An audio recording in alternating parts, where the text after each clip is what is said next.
शिवसेना पक्ष आणि चिन्ह प्रकरणी सुप्रीम कोर्टामध्ये आज तिसऱ्याही दिवशी सुनावणी पार पडल्याचं आपल्याला बघायला मिळालं। उद्धव ठाकरे यांच्या पक्षाचे वकील कपिल सिब्बल यांच्याकडून आज तिसऱ्या दिवशी म्हणजे मागच्या आठवड्यातील 2 दिवस आणि आज मंगळवारी तिसऱ्या दिवशी खरं तर सिब्बल यांच्याकडून युक्तिवाद केला गेल्याचं आपल्याला बघायला मिळालेलं आहे। कपिल सिब्बल यांच्याकडून युक्तिवाद करत असताना जरी हे प्रकरण शिवसेना आमदार अपात्रता प्रकरण आणि पक्ष आणि चिन्हाचं प्रकरण असलं तर सिब्बल यांच्या युक्तिवाद आजचा हा प्रामुख्यानं केंद्रीय निवडणूक आयोगाच्या घटनेच्या अनुषंगानं असल्याचं आपल्याला बघायला मिळालेलं आहे। सिब्बल यांच्याकडनं खरं तर सुप्रीम कोर्टामध्ये ज्यावेळेस युक्तिवाद केला जात होता त्या युक्तिवादाच्या सुरुवातीला सुप्रीम कोर्टाची माफी मागितली गेली। सिब्बल यांनी सुप्रीम कोर्टाची माफी का मागितली, आजच्या सुनावणीमध्ये नेमकं काय काय घडलं हेच या व्हिडिओच्या माध्यमातून आपण समजून घेणार आहोत। नमस्कार, माझं नाव आहे प्रमोद जगताप आणि तुम्ही TV9 मराठीचं डिजिटल प्लॅटफॉर्म बघत आहात। खरं तर सुप्रीम कोर्टाकडनं मागच्या आठवड्यामध्ये म्हणजे गुरुवारी ज्यावेळी सुनावणी पार पडलेली होती त्यावेळी कोर्टाकडनं सांगितलं होतं की पुढच्या आठवड्यामध्ये मंगळवारी पुन्हा एकदा आपण ही सुनावणी सुरू करू। मंगळवारी दुपारी 2 वाजता सुनावणीचा वेळ खरं तर कोर्टाकडनं निश्चित केला गेलेला होता आणि त्यानुसार दुपारी 2 वाजता उद्धव ठाकरे यांच्या पक्षाचे नेते म्हणजे खासदार संजय राऊत असतील, अनिल देसाई असतील, अरविंद सावंत असतील, हे सगळे नेते सुप्रीम कोर्टामध्ये दाखल झालेले होते।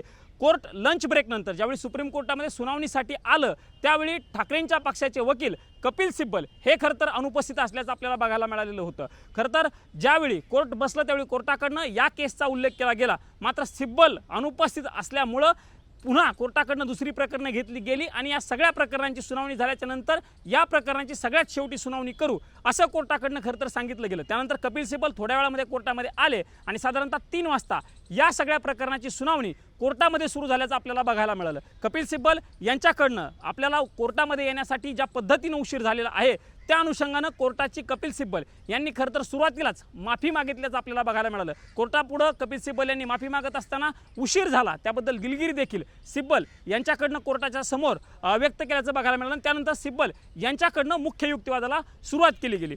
सिब्बल यांच्याकडनं सांगितलं गेलं की यापूर्वीच मी जो घटनाक्रम होता म्हणजे पक्ष आणि चिन्हाचं प्रकरण असेल किंवा आमदार अपात्रतेचं प्रकरण असेल या दोन्हीचाही घटनाक्रम मी यापूर्वी सांगितलेला आहे। आता मी मुख्य सुनावणीला म्हणजे जो सुनावणीतील मुख्य मुद्दे आहेत त्या मुख्य मुद्द्यांना हात घालतो असं म्हणत सिब्बल यांच्याकडनं जो सुनावणीची सुरुवात आहे ती केली गेल्याचं आपल्याला बघायला मिळालं। कपिल सिब्बल यांनी सुरुवात केलाच म्हणजे सुनावणीच्या वेळेसच आमदारांमधील फूट असेल ती म्हणजे राजकीय पक्षामधील फूट नाही हा मुद्दा आज पुन्हा एकदा कोर्टाच्या समोर मांडल्याचं आपल्याला बघायला मिळालं। कारण ज्या पद्धतीने आमदारांमध्ये फूट पडलेली होती आणि त्यानंतर पक्ष आणि चिन्ह केंद्रीय निवडणूक आयोगाकडनं एकनाथ शिंदे यांच्या पक्षाला देण्याचा निर्णय घेतलेला गेलेला होता तो मुद्दा खरं तर सिब्बल यांच्याकडनं आज परत एकदा कोर्टाच्या समोर मांडला गेला आणि हे सगळं सांगत असताना सिब्बल यांच्याकडनं तारखांचा देखील उल्लेख केला गेला। म्हणजे ज्यावेळी सुनावणी झालेली ज्यावेळेस पक्ष फुटलेला होता त्यावेळी 21 जूनची तारीख असेल, त्यानंतर 25 जूनची तारीख असेल आणि 1 जुलै 2022 या सगळ्या घटनांचा जो संदर्भ होता तो सिब्बल यांच्याकडनं पुन्हा कोर्टाच्या समोर दिला गेलेला होता। ज्या पद्धतीनं अनिल देसाई यांनी काही आमदारांच्या अनुषंगानं म्हणजे त्यावेळी जो पक्ष फुटलेला होता त्यावेळी काही आमदारांच्या अनुषंगानं पत्रव्यवहार देखील केलेला होता, त्या काही आमदारांची नावं सिब्बल यांच्याकडनं आज कोर्टामध्ये सांगितलं गेल्याचं आपल्याला बघायला मिळालं। गुलाबराव पाटील असतील, तानाजी सावंत असतील, या सगळ्यांची नावं खरं तर सिब्बल यांच्याकडनं कोर्टामध्ये सांगितलं गेल्याचं आपल्याला बघायला मिळालं। आणि जो पॅराग्राफ 15 आहे निवडणूक आयोगातील पॅराग्राफ 15 या मुद्द्याचा वापर किंवा या मुद्द्याचा उल्लेख सिब्बल यांच्याकडनं केल्याचं आपल्याला पुन्हा एकदा आजच्या सुनावणीवेळी बघायला मिळालेलं आहे। ज्या पद्धतीने म्हणजे हे मी जसं म्हटलं तसं हे प्रकरण जरी आमदार अपात्रता आणि पक्ष आणि चिन्हाचं जरी असलं तरी आजचा युक्तिवाद हा मुख्यत्वे करून कपिल सिब्बल यांचा केंद्रीय निवडणूक आयोगाच्या अनुषंगानं किंवा केंद्रीय निवडणूक आयोगाच्या भोवताली असल्याचं बघायला मिळालेलं होतं। म्हणजे पक्ष आणि चिन्हाचा जो मुद्दा होता तो केंद्रीय निवडणूक आयोगाकडनं घेतला गेलेला होता तो निर्णय आणि त्याच अवतीभोवती सिब्बल यांचा आजचा युक्तिवाद पूर्णपणे असल्याचं आपल्याला बघायला मिळालेलं होतं।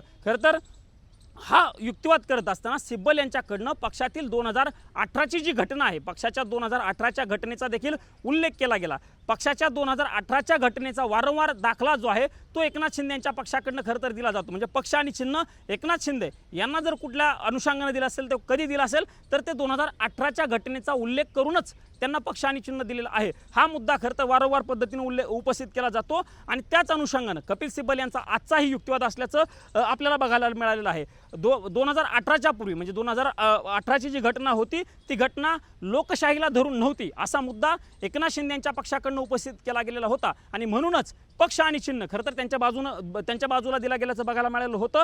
त्यावरती सिब्बल यांनी कडाडून टीका केल्याचं बघायला मिळालेलं आहे। कपिल सिब्बल यांनी निवडणूक आयोगाच्या भूमिकेवरती गंभीर प्रश्न याच मुद्द्याच्या अनुषंगानं उपस्थित केल्याचं आपल्याला बघायला मिळालेलं आहे। सिब्बल यांनी म्हटलं, आक्षेप घेताना सिब्बल यांनी म्हटलं की ज्या 2018च्या घटनेचा दाखला किंवा ज्या 2018च्या सुधारित घटनेचा दावा शिंदे यांच्याकडनं केला जातो त्याच घटनेच्या अनुषंगानं एकनाथ शिंदे यांना पद मिळालेलं आहे। म्हणजे एकनाथ शिंदे यांना जे मुख्य नेते पद मिळालेलं आहे किंवा त्यांना जी पदं मिळाली होती त्या उद्धव ठाकरे यांच्या पक्षामध्ये असताना त्या पदाचा उल्लेख देखील कपिल सिब्बल यांच्याकडनं केला गेल्याचं आपल्याला बघायला मिळालं होतं आणि त्या पदाचा पूर्ण फायदा त्यावेळी एकनाथ शिंदे यांच्याकडनं घेतला गेला आहे। मग 2018ची घटना लोकशाहीला धरून नाही अलोकतांत्रिक कशी आहे असा मुद्दा कपिल सिब्बल यांच्याकडनं युक्तिवादावेळी खरं तर कोर्टाच्या समोर उपस्थित केला गेल्याचं आपल्याला बघायला मिळालेलं आहे। त्याच घटनेच्या अनुषंगानं म्हणजे 2018च्या घटनेच्या अनुषंगानंच तुम्हाला आमदारकीची पदं असतील, मंत्रीपदं हे देखील मिळालेली होती, मग तुम्ही त्याच्यावरती प्रश्न कसा उपस्थित करू शकता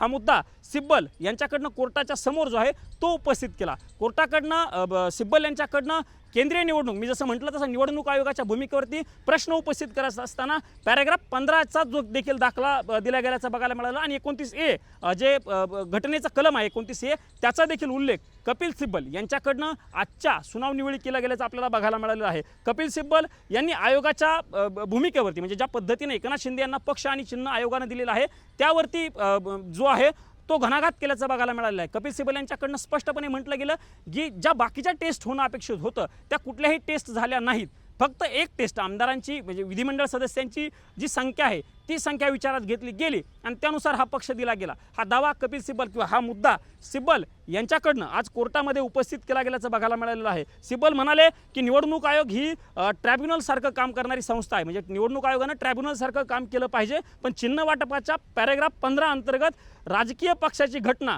लोकशाहीवादी आहे की अलोकशाहीवादी आहे हे ठरवण्याचा अधिकार निवडणूक आयोगाला नाही आहे। हा मुद्दा त्यांच्याकडनं कोर्टाच्या समोर मांडला गेलेला आहे, कारण 2018च्या घटनेनुसार अलोकशाही पद्धतीनं एकनाथ शिंदे उद्धव ठाकरे यांचा पक्ष चालतो हा दावा शिंदेंकडनं केला गेला होता किंवा तोच धागा धरत निवडणूक आयोगानं खरं तर एकनाथ शिंदे यांना पक्ष आणि चिन्ह देण्याचा निर्णय घेतलेला होता आणि त्याच मुद्द्यावरती कपिल सिब्बल यांच्याकडनं प्रश्न उपस्थित आजच्या युक्तिवादावेळी केलं गेल्याचं आपल्याला बघायला मिळालेलं आहे।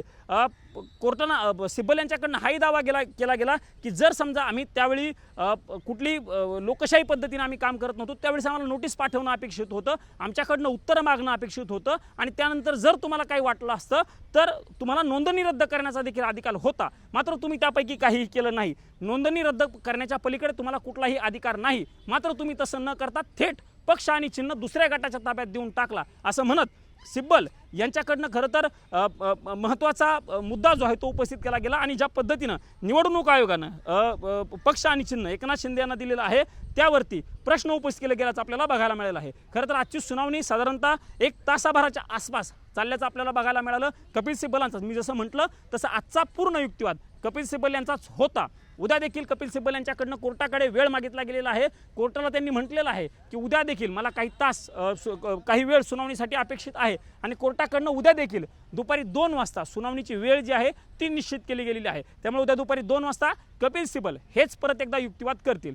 हे सगळं होत असताना ज्यावेळी ही युक्तिवाद पूर्णपणे संपत होता म्हणजे युक्तिवाद संपत असताना काही घटना म्हणजे सरन्यायाधीशांकडनं एक टिप्पणी केला गेल्याचं बघायला मिळालं आणि त्या टिप्पणीच्या अनुषंगानं चर्चा देखील जोरदार सुरू झाल्याचं बघायला मिळालं। म्हणजे ज्या पद्धतीनं पक्षामध्ये नियुक्त्या केल्या जातात म्हणजे कपिल सिब्बलांकडनं सांगितलं गेलं की आमच्या पक्षामध्ये काही नियुक्त्या केल्या जातात तर काही निवडणुका घेतल्या जातात, म्हणजे काही आमच्या पक्षाच्या घटनेनुसार काही पदं हे निवडली जातात आणि काही पदांच्या नियुक्त्या केल्या जातात असं सांगत असताना सिब्बल यांच्याकडनं जिल्हाध्यक्षांचा मुद्दा जो आहे तो सांगितला गेला। म्हणजे सिब्बल असं म्हणाले की आमच्या पक्षामध्ये जिल्हाध्यक्षांची निवडणूक होत नाही तर जिल्हाध्यक्षांची नियुक्ती केली जाते, पण बाकीच्या पदांच्या मात्र नियुक्त्या आणि निवडणुका हे आमच्या पक्षामध्ये होत असतात हे कपिल सिब्बल यांच्याकडनं खरं तर आज कोर्टाच्या समोर सांगितलं गेल्याचं बघायला मिळालं। साधारणतः काही आकडे कपिल सिब्बल यांनी कोर्टाकडे सांगितले, त्यापैकी या काही आकड्यांच्या निवडणुका होतात तर काही नियुक्त्या होतात असा दावा कपिल सिब्बल यांच्याकडनं केला गेला होता. हे सगळं संपत असताना म्हणजे सुनावणी संपत असताना सरन्यायाधीश सूर्यकांत यांच्याकडनं एक टिप्पणी केली गेली. सरन्यायाधीशांकडनं कपिल सिब्बल यांना एक प्रश्न विचारला गेला की पदाधिकाऱ्यांची नियुक्ती करणं हे देखील लोकशाही विरोधी ठरू शकतं का, अशा पद्धतीचा प्रश्न सरन्यायाधीश यांनी सुनावणी संपत असताना कपिल सिब्बल यांच्या समोर म्हणजे ठाकरेंच्या पक्षाचे वकील कपिल सिब्बल यांच्या समोर केल्याचं आपल्याला बघायला मिळालं आहे. त्यावरती कपिल सिब्बलांनी देखील लगेचच सुप्रीम कोर्टाला उत्तर दिल्याचं बघायला मिळालं आहे. काँग्रेस पक्षामध्ये युवक अध्यक्षांची निवडणूक होते, तसं आपल्या पक्षाची संघटनात्मक रचना कशी असावी म्हणजे पक्षाची रचना नेमकं उदाहरण खरं तर कपिल सिब्बल यांच्याकडनं काँग्रेस पक्षाचा त्यातही युवक काँग्रेसच्या निवडणुकीचं यावेळी कोर्टाच्या समोर दिलं गेल्याचं आपल्याला बघायला मिळालं आहे. सिब्बल यांच्याकडनं सांगितलं गेलं की पक्षाची संघटनात्मक रचना ही कशा पद्धतीनं असावं हे ठरवण्याचा अधिकार आम्हाला असला पाहिजे, आम्हाला म्हणजे आमच्या पक्षाला असला पाहिजे. यामध्ये निवडणूक आयोगाचा प्रश्न येतो कुठं, कारण निवडणूक आयोगाकडनं हाच मुद्दा उपस्थित केला गेला होता की पक्षामध्ये निवडणुका लोकशाही म्हणजे पक्षांतर्गत निवडणुका हा मुद्दा जेव्हा निवडणूक आयोगाकडनं उपस्थित केला गेला होता आणि त्याच अनुषंगाचा प्रश्न खरं तर सुप्रीम कोर्टाकडनं उपस्थित म्हणजे सरन्यायाधीशांकडनं उपस्थित केला गेला होता आणि त्याला देखील कपिल सिब्बलांना लगेचच उत्तर दिल्याचं बघायला मिळालं आहे. आमचा पक्ष आहे, आम्ही डिसाईड करू किंवा आमच्याकडनं आमच्या पक्षाची रचना कशी असावी, पक्षातील अधिकार कशा पद्धतीने असावेत, नियुक्ता कशा पद्धतीने असाव्यात हे ठरवण्याचा अधिकार आम्हाला आहे. त्यामुळे यामध्ये निवडणूक आयोगाचा कुठलाही प्रश्न येत नाही. हे खरं तर कपिल सिब्बल यांच्याकडनं आज कोर्टाच्या समोर सांगितलं गेल्याचं आपल्याला बघायला मिळालं आहे. साधारणतः 1 तास मी म्हटलं तसं 1 तास कपिल सिब्बल यांच्याकडनं युक्तिवाद केला गेलेला आहे. उद्या देखील कपिल सिब्बल यांचाच युक्तिवाद कोर्टामध्ये होणार आहे. कोर्टाकडनं दुपारी 2 वाजता उद्याही युक्तिवादासाठी वेळ जो आहे तो निश्चित केला गेलेला आहे. उद्याचा कपिल सिब्बलांचा युक्तिवाद कशा पद्धतीने होतो हे बघणं महत्त्वाचं असणार आहे, कारण मी जसं म्हटलं तसं यापूर्वीच्या 2 युक्तिवादादरम्यान कपिल सिब्बल यांच्याकडनं आमदार अपात्रता प्रकरण असेल, राहुल नार्वेकर तत्कालीन विधानसभेचे अध्यक्ष त्यांची भूमिका असेल, ज्या पद्धतीने आमदार गुवाहाटीला गेले होते त्यानंतर सुरत, या सगळ्या घटनांचा दाखला यापूर्वीच्या सुनावण्यांमध्ये कपिल सिब्बल यांच्याकडनं दिला जरी जात असला तरी आजची सुनावणी, आजचा युक्तिवाद कपिल सिब्बल यांचा हा पूर्णपणे पक्षाची घटना आणि निवडणूक आयोगाची भूमिका याच आजूबाजूला असल्याचं आपल्याला बघायला मिळालं आहे. अगदी शेवटच्या टप्प्यामध्ये कपिल सिब्बलांचा आता युक्तिवाद असणार आहे. कदाचित उद्या कपिल सिब्बल यांचा युक्तिवाद पूर्ण होऊ शकतो आणि त्यानंतर एकनाथ शिंदे यांच्या पक्षाकडनं युक्तिवाद केला जाईल. निवडणूक आयोगाची भूमिका किंवा निवडणूक आयोगाच्या बाजूने देखील आपले दावे कोर्टाच्या समोर मांडले जातील. पण आजचा युक्तिवाद हा कपिल सिब्बल यांचा पूर्णपणे पक्ष आणि चिन्हाच्या अनुषंगानं निवडणूक आयोगावरती गंभीर प्रश्न उपस्थित करणारा असल्याचं आपल्याला सुनावणीवेळी पूर्णपणे बघायला मिळालेलं आहे.